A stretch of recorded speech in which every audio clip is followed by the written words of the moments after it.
Greetings, everybody, and welcome to another episode of Pammy Out Loud. We have started season 2, and in this season, I am focusing on some different issues, and I'm having interviews with some of my friends who have enlightened me with their wisdom, spirit, and insight. And today, I am so excited to introduce you to my girlfriend, Brigetta Dow. Welcome, Brigetta. Hi, I'm so excited to be here. So good to see you. Good to see you. Brigetta and I actually met through our sober-minded journeys a few years ago. You did the Sober Sis path as well, the whole right? path with Sober Sis, yeah. Right. So that's yesterday. I was recording, and I was saying yesterday, which was by the time this airs, it'll be several weeks out. But I just celebrated my 6th anniversary yesterday. Sober-minded, sober living, alcohol-free, and yes, we both gone through the Sober Sis path with Jen Couch, and we met in Quest, which is a part of Sober Sis. And at the time, we were in Peggy Cooney's group, I believe, when Peggy Cooney was doing a book study of her wonderful book, This Side of Alcohol. And the way we work in these groups is we participate on this app that's called Marco Polo, which is kind of like, let's see, I call it it's like video texting, but you can watch it anytime you want. Is that, how would you describe? Yeah, that's what I love about it. It's like a video message you leave for someone. So it's better than texting, better than emailing, because you can actually see the person, because there's always something lost when you type it or email it. So you can leave a message, but then that other person sees the message whenever is convenient for them.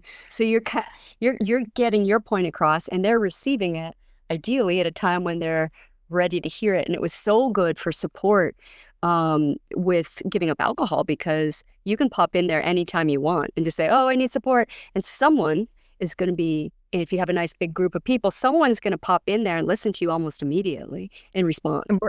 And one of the things I liked about it too is, unlike text messaging, you get to see the facial expressions and you hear the intonation. So all of that nonverbal communication that gets lost, those nonverbal signals that get lost in text messages, you get on Marco Polo. So you don't have misunderstandings as frequently, or you get the opportunity to really connect with people.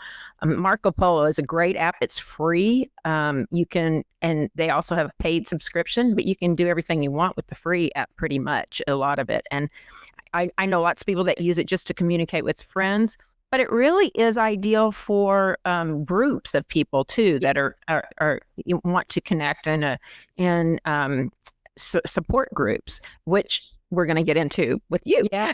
Right. Yeah. Just Marco Polo in support groups, and also with my coaching clients, and even with some of the energy classes that I offer, because for me to sit down and craft an email takes a while. And it's so much easier if I say, guys, the moon, this is happening, or this is what's happening with this, or for my clients, if they're going through a crunch time, or if they've taken a big risk, or they're about to, or things are happening, for them to sit down and craft an email to me, again, forget it. Get on Marco Polo, pop in, and I've had that multiple times, and we can have fast conversations that between our sessions, because life happens. It doesn't happen just in the 1 hour of your coaching call. It happens for sure in between. And so it's a beautiful tool. So not only do I have, Jen to thank for helping me live a life alcohol-free, but also this is a fantastic tool that I didn't know about that really solves that problem of that space between sessions, whether it's a therapist. I know a lot of therapists too who use it. Therapists, coaches, support groups. It's just a beautiful response. This is not an ad for Marco Polo, you guys, but honestly, it's great. But it pretty much is. It's a wonderful tool. I wish I made one from this, but I don't. But it's a really great tool. Yeah, once people get it, it's great. Yeah, it is. I will say there is a learning curve. I shouldn't say a learning curve, but more of a getting used to curve, because you have to get used to seeing yourself on video, right? And you're like, ooh. I didn't realize I always played with my necklace, or I didn't realize I stare off, and for me, I even noticed it. you also start to realize your speech patterns and the words that you repeat or those filler words that you use all the time. It's like, oh, okay. Yeah. So our group was kind of a running gag of bathrooms for me because that was always where I was pulling. Oh, that's hilarious. Was my bathroom. So I was like trying to make sure the bras weren't hanging out in the background, right? Or if they were, I was like, pardon the bras. They're clean, they're dry. I would do the closet. I was a closet Marco Polo. We have so many closet people, bathroom people. Yeah. And I remember being on a trip to New York with my husband, and I did a polo from the bathroom of the hotel, not because it was great, just because it was in the bathroom. I was like, y'all, check out my bathroom. So it's a really intimate. It's a great tool. Yeah, it really is. But I didn't really properly introduce you. I want to talk about what is it that you do, and then we're going to get into a topic today that is near and dear to both of our hearts. So, tell us your background and what are you doing now, and give me an intro, please. Thank you. I will. Drum roll. Yeah. And I am I'm a life coach, Reiki master, and I blend those two things together. I blend coaching, I blend that with Reiki, with also creative expression. I'm a huge proponent of play. I'm also a crafting teacher, and I wrote a book, Crafting a Better Life, which has crafting and life coaching stuff in there as well. And, I work with people with whatever modality because, as we know, not every person is going to have the same path. For sure. So we use all the tools we possibly can to discern what are the obstacles, are they internal, external, how can we overcome them? How can we make, achieving their goals really fun and hopefully make it a little magnetic as well so that we can kind of accelerate the pace a little bit.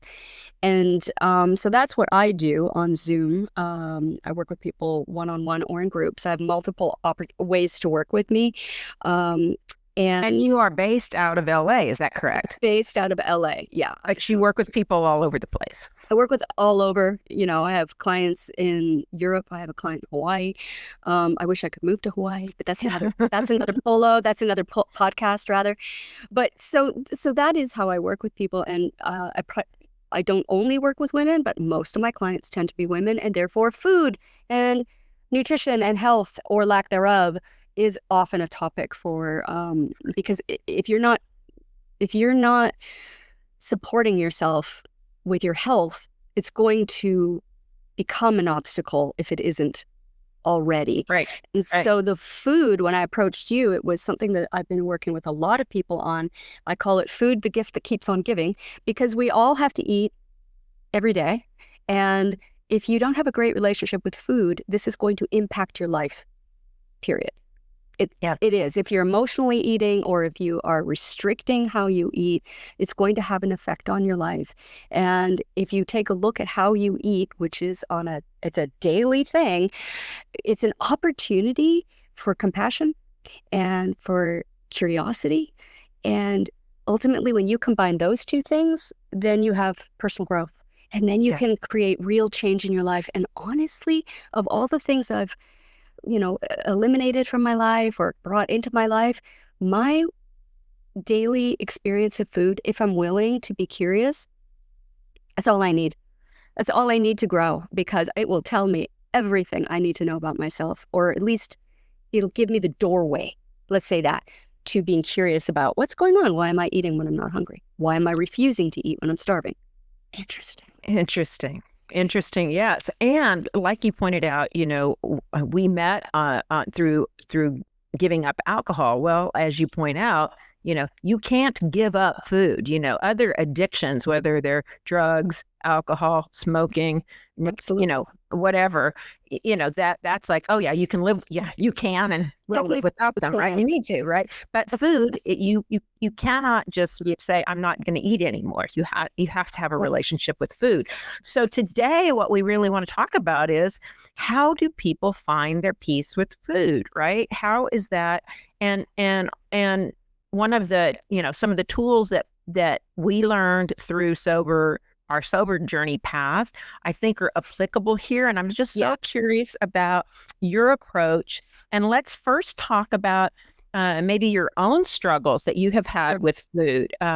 Also, I just feel like, because I'm kind of I'm a I'm a little fangirl. I want to say that Brigitta was also an actress at one I was. point, and you can look her up on IMDb, and you can see a trailer of her running in action back in the day. Yes, that was kind of fun for me. I really enjoyed that. So anyway, sorry, I just wanted to throw that in there. Yeah. No, I was. You don't do any more did you do any acting or? And then it's funny. I just did a short film for my friends. One of my best friends and I. We co-wrote, co-produced, and co-starred in a short film years ago. Went to festivals, all the things. Well, I just did her daughter's short film that she wrote. And she wrote it. I know, it's so adorable. And she said, "This is a big deal for me because I really wanted my mom's friend to be in it." It was so funny. It was full circle moment because I'm sitting there next to my girlfriend, next to her daughter, and there we are watching film. It was. And what's the name of the film? Where would we see it? Can we see it? It's called Everything Stops. And I don't know where it is. My film that I did with Dawn is called Stalkers. You can see it on YouTube. It's about 15 minutes long, and it is comedy. It's a very dark comedy. Comedy. Yeah. Oh, it's about these two girls who are stalking a guy in their car, which I don't even know if we'd be allowed to do that now, but nothing bad happens, but it is pretty funny. The ending is awesome. And what is the film that I saw, what the trailer for that is on IMDb that I watched? That I had particularly great hair in that. You really did have good hair in that one. I'm talking about that. Just saying. That was called Caught in the Headlights. And Caught in the Headlights. Caught in the Headlights. And it was really fun. It's kind of a action for me, which is hilarious that I was in an action film, but it was fun. And I'll tell you what, I was very, very skinny. I was about 98 pounds when I made that. And just for reference, I'm only 5 feet tall and I'm about 115 now, something like that. So I was underweight. I was, but I looked good, didn't I? I mean, you did. I hate to say that, but I think you look great now. So thank you. But what they say, the camera, right? Is it true? Does the camera put weight on people? It does. I mean, you know from knowing me from Marco Polo's and then meeting me in person. Yes, you look the same, but you look different. Yes. It's all of, it's... one of the things we say about Marco Polo, too, when we used to run groups, Janet Bowman and I were doing the Sober Squad. And we always said at the end of the group, we kind of guessed and said, okay, everybody has to say how tall they are. Because on Marco Polo, you have really no concept of how tall people are. And it was always so surprising because like in your head, you're like, oh, I bet she's 5'11". And it turned out she's 5'1". It was like, wait, you're kidding me. I mean, it's so funny that the assumptions that we do make about people's body and by what we visually see, right? Yeah, absolutely. And I think that too, when you even think about television, again, I have a history. I know what the illusion is that they're creating. But, with guys, they used to at one point make door frames shorter, smaller, so the men would look bigger walking through a doorway. Oh, wow. Got a friend with you. No, I've got my dog here. Sorry. That's okay. We love dogs. We love dogs. Pooches. So that's, in terms of answering your question, I had eating disorders or disordered eating, whatever you want to call it. Dieting, I started probably when I was 8. And I guess that it's a guess because it's sooner, but I remember having a Hello Kitty notepad. So I'm trying to gauge, like, how old was I? What house were we living in at that point? And in my day, Teen Beat magazine, which of course I was a huge fan of, had diets in it. Yep. For preteens. So when you were reading Teen Beat, you weren't a teenager yet. You were what we now call tween. So they were already programming us to diet. You would right away get your little booklet that had all the foods with the calories in them. They were the little kind of tiny little books. 3x5s maybe. I don't know. That's right. This was way before the internet. We didn't have apps. And so every girl was on a diet right off the bat. And my mother came from an era where the eating disorders, of course, I mean, the most famous person would have been Karen Carpenter, right? And the way that people realized this is an actual problem. But my mother had eating disorders from the get-go and was never treated. I think she maybe went to a therapist once and they said, just stop doing it. Just stop. Yeah. And that was her. So for me, it started then. So it started with dieting. Anyway, and you name all the things you can do with that. So that just has you say dieting and it's calorie restriction, and that anytime you restrict your calories, you're going to have a binge. So there was binging came into play, sneaking food came into play. I was hiding food. And then that led to when I finally got into exercise, which wasn't until my 20s. Then there was compulsive exercising, which is another way to control things. And then finally ending with bulimia being the darkest times of all of my eating.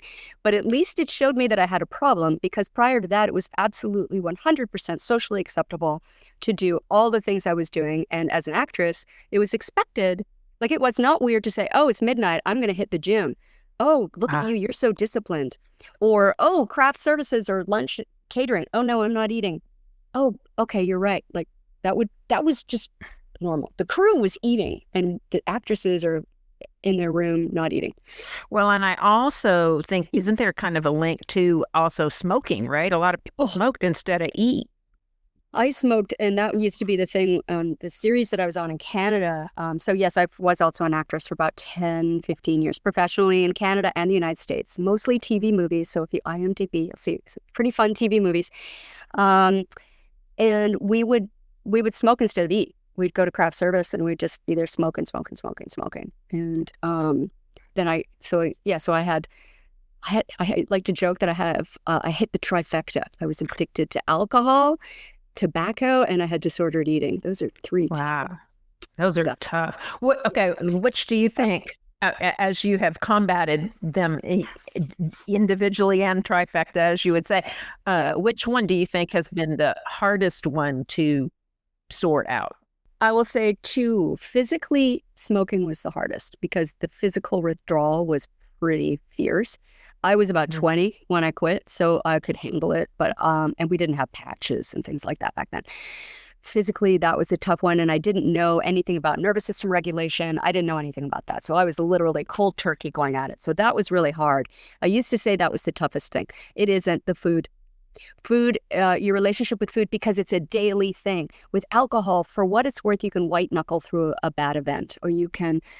You want to create tools, which I know you've had other people on talking about that. You want to create tools for yourself, or at least practice a few things to get through things so it's not so horrible. But with food, you got to either eat or not eat. And you have social situations, and you have emotional eating. You have comfort eating, which to me is not a bad thing when you know what you're doing. There's a reason comfort food is called comfort food.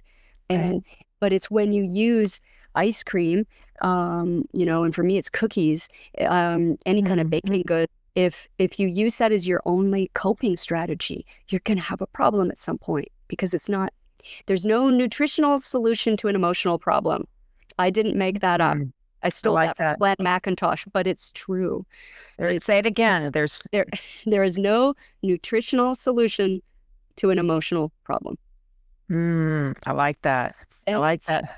It's so hard. And what we do, if we use food as a solution, for lack of a better term, it's like you have your problem, which could be a fight with your boss, let's say, or a really bad experience, a bad, review at work. So you're upset, and it's like, okay, so that's the main course. And then if you eat over it, if you go and binge and emotionally eat, now you've just created a whole bunch of side dishes of shame and guilt and negative self-talk, and maybe gained weight on top of that, and just feeling crappy because likely you didn't binge on something healthy. You probably binged on something that's going to throw your whole system out of whack. Yeah, some reason binging never looks like baby carrots. No, Just saying. That's interesting, right? Yeah, no, it's never that. No. So you've got all these side dishes around it rather than actually managing the problem and the emotions that came up. And that's why I say that would be an opportunity when you're eating the not carrots. So when you're eating the ice cream or the cookies at a rate that you normally shouldn't be eating at, and you're eating your emotions, if you can stop and ask yourself, wow, what's happening right now? What am I doing? I'm eating this entire box of Oreos. Wow, I know I don't need that. I know I'm not hungry for that. What's happening? What's going on? What am I trying to eat at? Or what am I trying to hide and numb from? What's going on here? It's an opportunity to be gentle with yourself and ask, what am I feeling? I feel betrayed. I feel like a fraud. I feel hurt. I feel powerless. These are important things. And if you're feeling any of those things, now you can say, okay, how do I approach this? Right. You're making me reflect on my time giving up alcohol. And we used to have the acronym HALT right? That when you start drinking, okay, and in your case, in this case, start eating, right? Mhm. The acronym HALT, stop and go. Am I hungry in that case, right? And Yeah. for alcohol, we say, am I hungry? Am I Angry. Am I lonely? Am I tired? That was the acronym we used for alcohol, because so many times that's what our drinking was prompted by, right? So it's kind of a similar model. Yeah. And it depends also on how you were raised. I mean, for me, one of the reasons I got into acting was because I had freedom to actually have emotions. The way I look at it, I remember the moment I said, oh, I love this, is when I was on stage doing some skit in school in 7th grade. And I was like, I can literally be seen and I can hide in plain sight.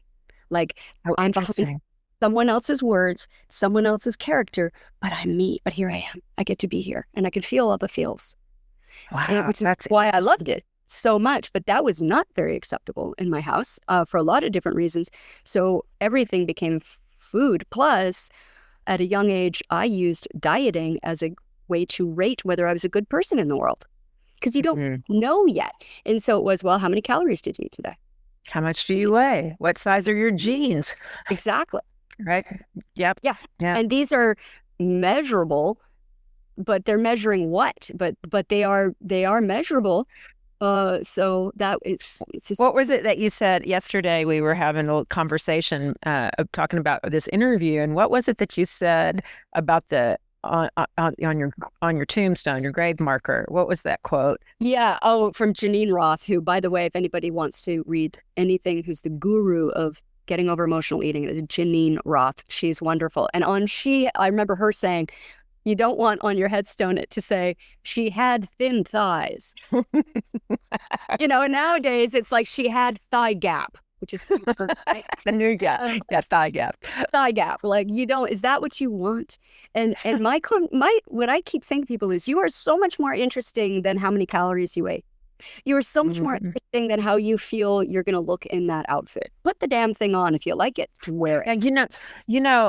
One of my, this is obviously a topic that is very significant in so many women's lives. I mean, it's, and even in my own life, as you and I discussed yesterday, I went through a period of bulimia in college, was mostly mine. And I mean, I can remember I consuming literally half a gallon of Bluebell ice cream. In Texas, you'll know what Bluebell ice cream is, but this wonderful ice cream. I mean, I'd eat it so fast, and then immediately throw it up. And I do it so fast that the ice cream would still be frozen. And I used to think that I was going to write a book, and I was going to call it "Ice Cream Comes Up Easiest," because so many times when you throw up, you get the burning sensation, or it's hard to get it to. It can be hard. But ice cream was still cold and felt good on my throat. I mean, it was so sick. I mean, it was, but and it would just be like, how fast can I consume it? And then I get rid of it as quickly as I can. For me, one of the things that I had I didn't have much disordered thinking or even examples around bad eating growing up. My mother wasn't one. My mother was normal sized, average size, probably always had 10 pounds to lose, but she didn't talk about it. I don't know. I don't remember that. It was never a topic. And I'm the youngest of 4 girls. You would think that it would have been a big focus in our lives, but I couldn't tell you what I weighed the day I got married. I couldn't tell you. Yeah. I couldn't tell you what size I was when I was a cheerleader in high school, or how much I weighed. I mean, but what happened, my thinking got really skewed when I went to college, and suddenly I was around all these women, and I was without the nice tight boundaries of my home life that I'd had. And all of these women were now, most all of them, focused on their weight and what diet they were on, and Weight Watchers, and what didn't matter what it was. There were so many different programs. And so suddenly I thought, I became preoccupied with food because everybody around me was, right. Yeah. So it was an interesting time for me, for sure. So it's very common for those years I hear that from a lot of women, that their childhood were fine, and a lot of them, they're in track and field, or they weren't, Right. In arts, whatever. They just didn't care. They didn't really think of it. Right. And I think that's interesting too, in that, because you're kind of on track, you're kind of authentic, you're still being yourself. There's it, depending on your life experience. If you had a quote unquote normal childhood, you just started doing the thing, and everything's fine. And it's not until much later when you start to have the next level of comparison, where you do. Right. And it's important, you're not at home anymore, and you're like, how do I exist as human? Now I'm a grown up. How do I do this grown up thing? And you're looking to other women, and they're like, oh, they only eat lean cuisine, or, Right. Well, and what was really interesting when I look back at my time in college, I was in high school. I like to say I was kind of a big fish in a small pond. I had a relative, it was, about 200 people in my graduating class, pretty small by today's standards of these large high schools.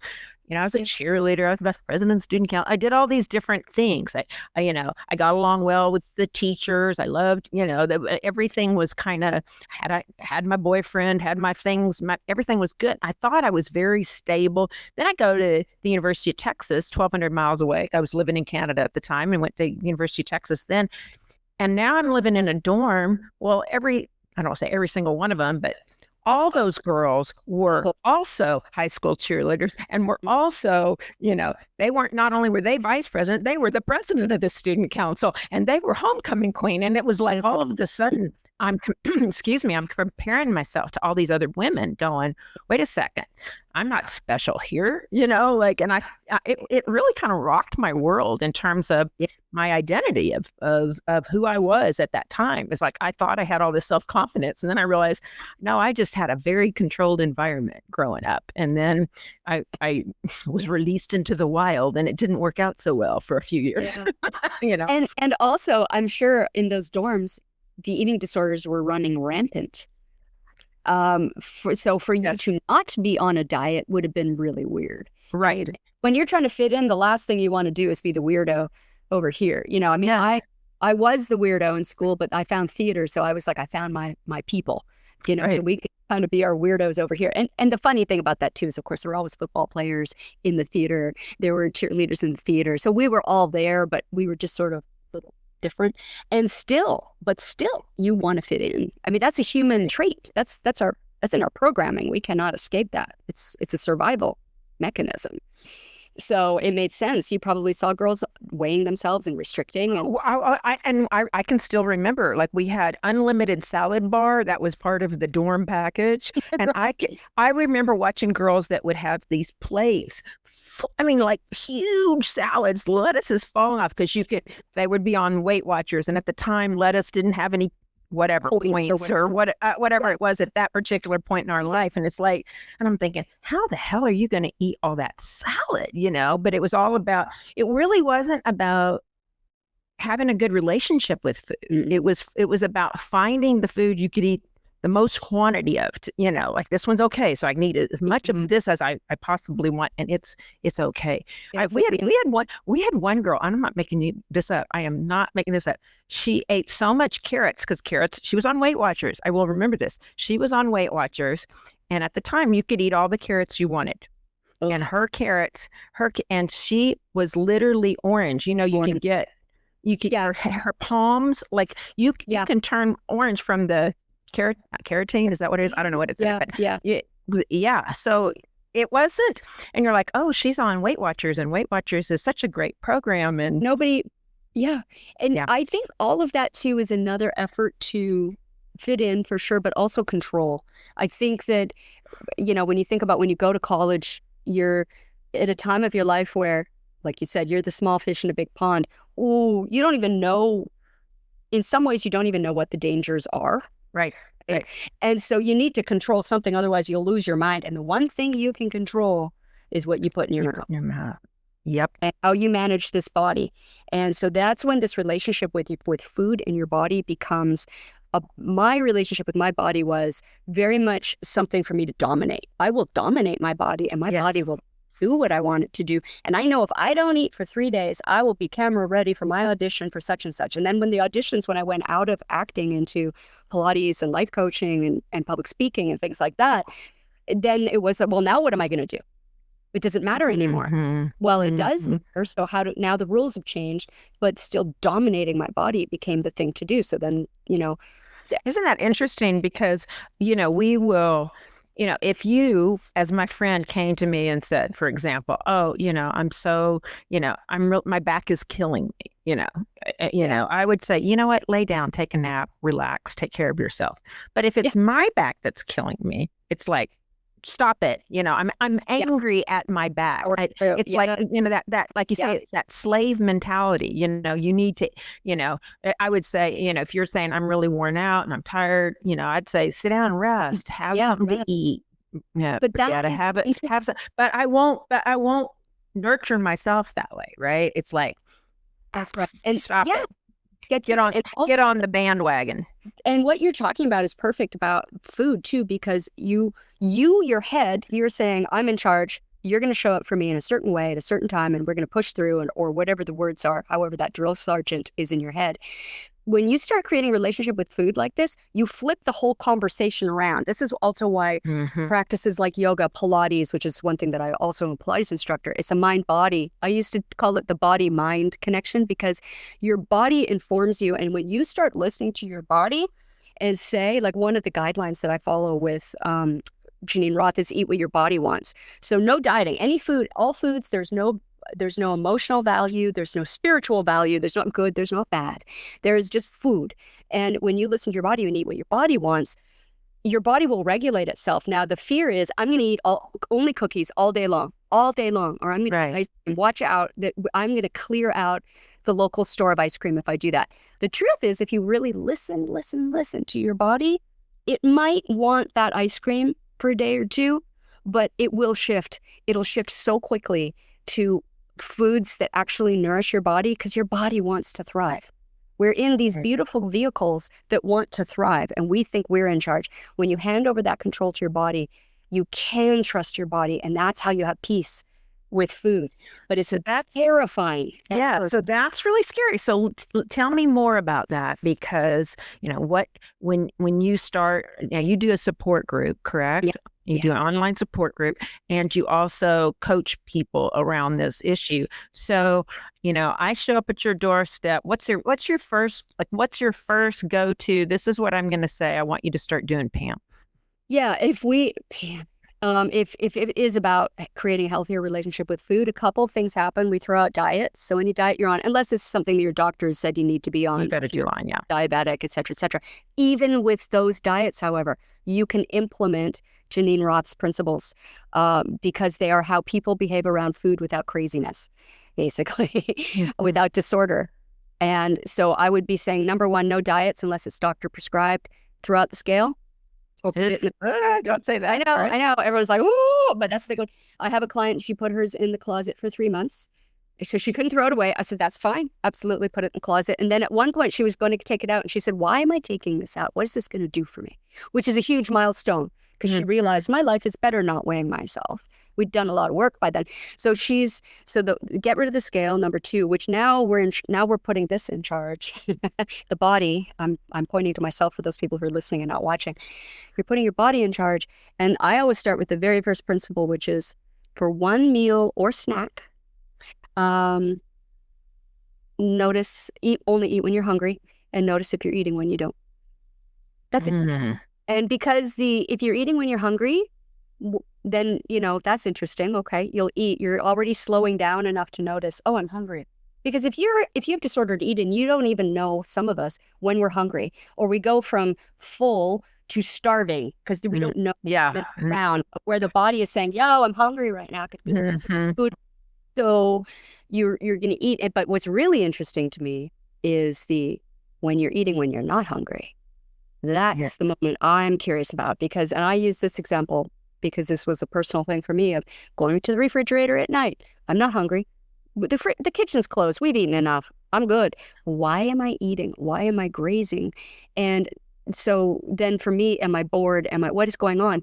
And the question often, or the answer often for that, for a lot of people around my age anyway, is, well, I'm feeling a little lonely.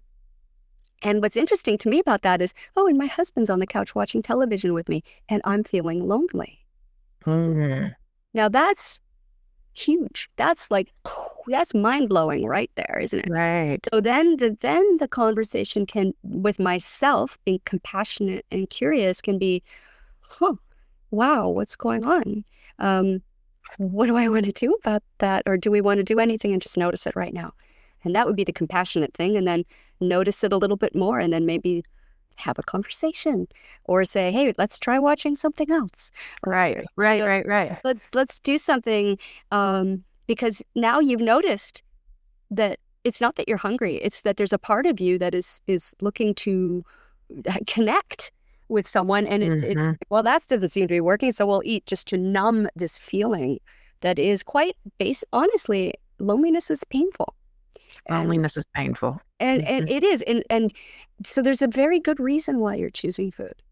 There's a very good reason. So, and you'll notice even when I talk about it, I'm not beating anybody up for it. It's the gift that keeps on giving. It's a gift for you to see, wow, what's going on? Well, like you said, there's a reason it's called comfort food, right? Comfort food. You know, there's a reason we serve those carb heavy meals at funerals. I mean, they're, you know, and there's nothing wrong with eating comfort food. I mean, again, this came up for someone. I can't remember what the situation was. Could have been a funeral, and they're like, "I'm hitting the bread." It's like, well, good, and as you should. It's just you don't use it every day. You know, you can, and food is celebration. Right. You know, so we don't want to take, again, we're not doing this to dominate our bodies. We're not doing it with that agenda. The agenda is, this is really curious and really interesting. So to me, I feel like if I go out for dinner with you and I overeat, that's because I was having so much fun with you and I wasn't listening to my body. And that's fine. Right. Instead of going home and beating yourself up about it. Right. But if I go home and beat myself up and then continue to eat another 3 or 4 meals. Right. But if we go out to a great Italian place or Mexican place or whatever, and we're like, ooh, the food is so great. There is nothing wrong with that. If that's genuinely, because you're eating with verve, you're enjoying food. There's nothing wrong with that. I like that. Eating with verve. Yeah, that's another one of her principles. Janine's so that's how I would, to answer your question, that's how I approach. I start with one of those principles, and I'll rattle them off for you real quick. Yeah, I would love that. If you don't have an issue with food, these seem so basic and obvious, and yet if you have a challenging relationship with food, you can hear my dog. Yes. Well, I know, Stanley. He doesn't have a problem with food. So the first one is... He eats with verve. He eats with verve. He sure does. Eat when you're hungry. Stop when you've had enough. That's number 2. Stop when you've had enough does not say stop when you're full, stop when you're stuffed, stop when you think you've had enough. It is stop when your body's had enough. That's listening to your body. So you'll notice everything is putting the body back in charge again. So those are the top 2. Then it is eat out in the open. This does not include the car. So for those of us who snuck food and ate fighting, how many people binged in their car? If you're listening to this, hi, I did that all the time. Binging in a vehicle that is all surrounded by glass, yet you think you're by yourself. Fascinating. But so that doesn't count. So those are the 3. Eat when you're hungry. Stop when you've had enough. Eat out in the open. Eat without distraction. It's another thing. A lot of us eat in front of the television, listening to podcasts, eating, and we're binging. Listening to podcasts is a very good thing. Yeah, it is. I know, right? Listen to audiobooks, doing all the things. Eating while driving. But binging tends to, you're distracted with something else. You're not even aware that you're eating half the tub of ice cream. That's the truth. Right. If you knew it, you wouldn't be doing it. You're not even aware. Right. So eating without distraction. Eating in plain sight. I already said that one. Eating with verve is one of hers also, because if you're enjoying your food, like I just said, you're slow. You're not eating that fast. You're tasting the food. And if you are choosing to eat by yourself and comfort eat, eat because I really want chocolate right now. When I do that for comfort, I stop everything I'm doing and I eat and I taste the food. I was going to say, do you like go, okay, you are, like we've always, or I have always thought it's bad to eat for comfort, right? Like that's bad, right? And so you're saying, okay, I identify, like chocolate's going to taste good to me right now. It's going to feel good to me right now. Yeah. I'm going to go for it, right? Yeah. Case in point, we had fires earlier this year in California, in LA. And it's the first time I've ever had to really, truly evacuate ever. And and I'm doing this without alcohol. So this was a first for me. And I had chocolate with me. I had the kind of chocolate I liked, and I knew exactly what I was doing. And even in the support group that I run, I told every single person, I said, I'm having my salted caramel chocolate today. And I'm not eating all of it because I don't need to binge on it. But I do want some of it, and I will stop everything I'm doing and I will be present for it because I'm eating it to soothe myself. That's powerful. And that's okay. That is absolutely okay. But for those of us with disordered eating, that's hard. Yeah. That's right. You hit that button and it's like, oh, hell, here we go. And it's going to be a day-long binge or 2 or 4 weeks binge. It could be a binge. Yeah. And then that's followed by another starvation. And it's this whole loop-de-loop that you go through. So again, letting the body govern. And listen, I know that I'm sure you can relate to this. There have been times in my life like where I'll use Girl Scout Thin Mint cookies as an example, right? Like I'll say to myself, I'm just going to finish the whole sleeve in this in this sitting, right? So I don't have to think about them anymore. So they're gone. Yeah, they're gone. Get rid of the or if I was feeling very in control, I would take the cookies and put them in the trash and put, coffee grounds on top of them. Right. Or, put them down the garbage disposal, right? Or do something because, it wasn't unheard of to maybe go back in the trash and fish one out. You know what I mean? Oh, I did. I'm embarrassed to say, but that was part of my disordered eating for sure. Yeah. Yeah. When I started this I did the Janine Roth's program from her book, because again, therapy wasn't what it is now. Now there are wonderful therapists you can get to support and coaches and all sorts of programs that you can be in to support you. But I did Janine's Roth's, and she also had Zoom didn't exist, but we did a call-in group. Yep. So I remember hearing for the first time other women talking about this on this call, and I was blown away that I wasn't alone for things exactly like that. And isn't one of the I'm sorry, go ahead. Oh, I was going to say one of the things she had us do, and I don't know if she still prescribes to this, but for some people it's an excellent thing to do, is bring in all the forbidden foods and bring them all into your house. And I remember shopping for the forbidden foods. I know that. You see what I'm saying? Oh my God. I remember going through Whole Foods, which is a nice, grocery store here, and buying all the forbidden Whole Foods. That's our home. Whole Foods is based out of Austin. We're there. Oh, okay. Then Whole Foods. We know our Whole Foods here. Whole Foods, and I'm going. Yes, ma'am. And buying all the cookies and all the things. And you know what I also brought into the house? Talk about binging food. I brought in the icing. The icing that you put on the cake? Yeah. You can buy it in those little things. So yep. I could go through that like nobody's business. I bought the icing. I bought frozen cookie dough. I bought cookies. I bought chocolate. I brought all the things that were quote unquote not allowed, that were the prohibited items to me in the house. And I started doing this work, and I listened to my body, and I only ate what it wanted. And the first thing, it was kind of heartbreaking when I said, okay, you can eat anything you want. You have all this food in the house. What do you want to eat? My body says to me, I kid you not, steamed broccoli and salsa. And I was like, nope, you're doing it wrong, because I got icing in the closet. And what do you want to eat, body? Tell me what you want. And then my body says, I got cookie dough. Cookie dough. It's frozen. It's waiting. I've got the spoons. Everything's good to go. No. My body wanted it. It did revise itself. It said steamed broccoli with a lot of salsa. So I guess I wanted salt, but that's what my body wanted. That's what it wanted. So sorry, all of that stuff that I bought expired. Wow. Wow. All out. It all expired. I ate a couple of the ginger snaps. I ate a bit of the chocolate, but my body was like, yep, that's good. I'm done now. Thanks. We have several binge foods in common. I am a ginger snap girl, cookie dough girl. Yeah. Cookies are mine. Yeah. That's definitely. But you know, what's interesting about that, something when I started to get my thinking better in line with my eating and my disordered eating and what it was, I was very much in that mode of I ate what I wanted. And I realized, if I really want ice cream, trying to eat a salad right now only adds a salad to it. Do you know what I mean? I would try to, okay, I'm going to eat a salad. Okay, now I'll eat some tuna fish. Okay, now I'm going to, and I eat all of this quote unquote healthy food, right? Yeah. And then I'd still go eat the ice cream. Whereas if I just went ahead and had the ice cream first, Yeah. I was done with it. It was I could say, okay, that satisfied that, and I'm good now, right? And then I could get back on my merry way. I'm like that now. I eat, for me, chocolate is always going to be I love the chocolate, and some days I have it and some days I don't. And because I listen to the body now, I listen to my body, and it's that if I eat it now, if I have a little bit of chocolate, I can trust myself that it doesn't mean, because it doesn't mean anything to me anymore. It's not a bad food. It's not like, it's got some moralistic value. It's just food. Yes.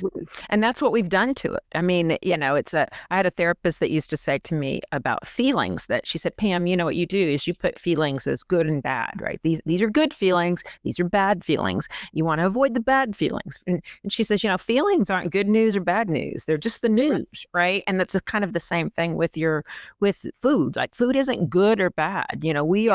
We are ascribing meaning to it. We are saying, this is good, this is bad, right? I shouldn't eat this because it's bad, And it's funny. There's another person I follow. His name is Glenn McIntosh. He calls himself the food psych. He's out of Australia, and he's a therapist who does all these things that we're talking about. And he gives it biblical terms. He's like, it's like you're in the Garden of Eden. The one food you're not allowed to eat is the apple. What's the one? The apple. He said there's mangoes, there's pineapples, there's passion. Anything you want. The apple is the one thing. And that's what you want. It's the forbidden fruit syndrome. And it literally is. I mean, if you were told you're not allowed to eat romaine lettuce, you can't have it, then now you're going to start thinking about lettuce. And there's nothing interesting about romaine lettuce until you're told you can't have it. You can't have it. Mm-hmm. And now you want it. And that's just a natural human thing, I think.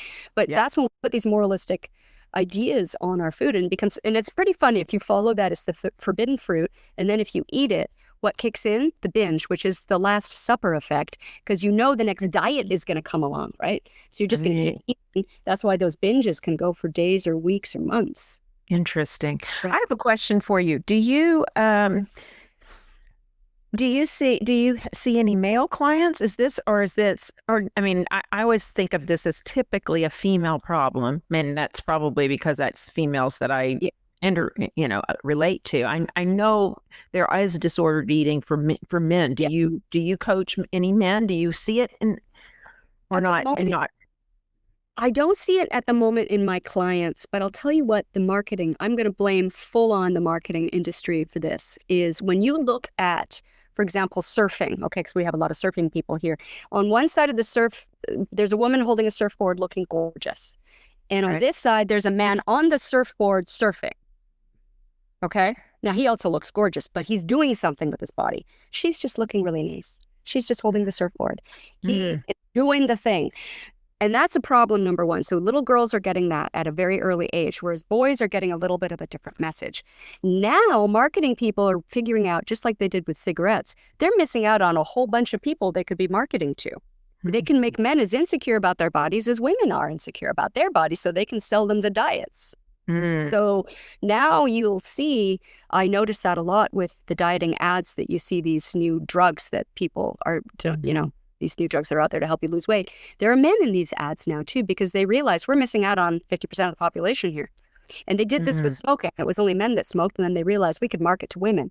And look at all the women. They'll lose weight. They'll be skinny. And it was all about it'll be sophisticated. Yeah. Very sophisticated. Absolutely. It's buster, all the things. And so they marketed to women.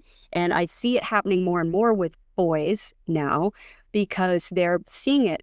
It's being marketed to them at a very young age, the same way probably that we were marketed to when we were little.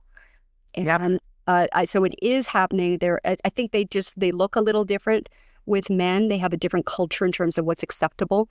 But I think they are, it's happening across all. It doesn't matter what culture you're in now. It's all across. I had a woman in one of my workshops. It wasn't about food. It was about other things. She came a few minutes late, and she said, because I had such a beautiful lunch. It was so delicious. And I thought, wow, this is really interesting. It's a woman talking about food and talking about being full. She was holding her stomach. She's like, I overate. It was wonderful. And I thought, this is fascinating. And then afterwards, she's in the middle of the thing. She's Persian, and they don't have that in her culture. In her culture, They enjoy food, and there's not the stress of having to be these skinny mini Twiggy people in their particular culture. Now, she lives in Los Angeles, so she still has a bit of this issue. Interesting. Food in her culture, it was very acceptable for people to be eating, and it was fine. It was fascinating. That is. Any Western culture has this problem, and it's seeping into men. Right, right. And of course, we didn't even touch on social media and what social media messages are towards, the young men and women are getting those messages younger and younger about what's beautiful, right? And the industry, the dieting industry, or quote unquote health industry, is $1 billion industry. And it's not the only, but it's an interesting business model, because you will I think the percentage is 98% of the people who go on a diet will gain the weight back and then some. So your business model is great. So if you go on a diet, I always say to people, if you think you're the 2%, then go for it, because there are those people who will lose the weight and keep it off, and they're fine. They exist. And those are the few people that they advertise with, but those are like 2% of the population. So it's a pretty big gamble. Like if I was going in for a treatment for something and they said, well, 98% of the people fail and it comes back twice as bad. Do you want it? No. Right. Who wants that deal? Who wants that deal? Wow. Okay. So and to wrap this up, I think we could talk for hours about this. Yes. So I want for our listeners to have some takeaways. Which one? Let's review Janine's, like you said, your first and Janine's and your approach to this. Your first rule is basically pay attention to one meal or one snack. Was that? I'll let you take it from there. Yeah. Yes. Oh, and even that is like, it's so funny how we want to turn them into rules. It's really hard. Oh, yeah. It's really hard to say it's just a principle. It's just a guideline. And I say also, because if you're like me, I want to say all the foods all the time, I'm going to pay attention. And that's insane. Okay, right. Don't do that. But once a day. And an easy way of doing this is set your smartphone to an alarm, have the alarm go off, and notice, am I hungry right now? If I'm not hungry, how does that feel? Am I hungry? Oh, do I want to eat? And then notice what's going on in the head. Like, oh, I shouldn't be hungry right now. It's only 1 o'clock in the afternoon. Why am I hungry? I just ate. What? So now you have judgments about that. And then just notice and be curious and say, oh, okay, what's going on right now? Or if you know you're prone to eating when you're not hungry, pick one of those times. And you can even eat, but be aware of, why am I eating? What's going on? So you can sit with the ginger snaps and have them quietly without distraction and listen in to yourself and just see, how am I feeling? And then, the next extension of that is, okay, and like you said, and then what can I do about that? Is there a conversation I have with my husband? Is there, and I relate this again back to when I quit drinking. One of the first things you notice, a lot of us, in the evening, all of a sudden you'll hear people who quit drinking say, I'm bored. I don't know what to do. And that literally they were drinking because they were bored. Yeah. And now that they're not drinking, they don't know what to do with their time.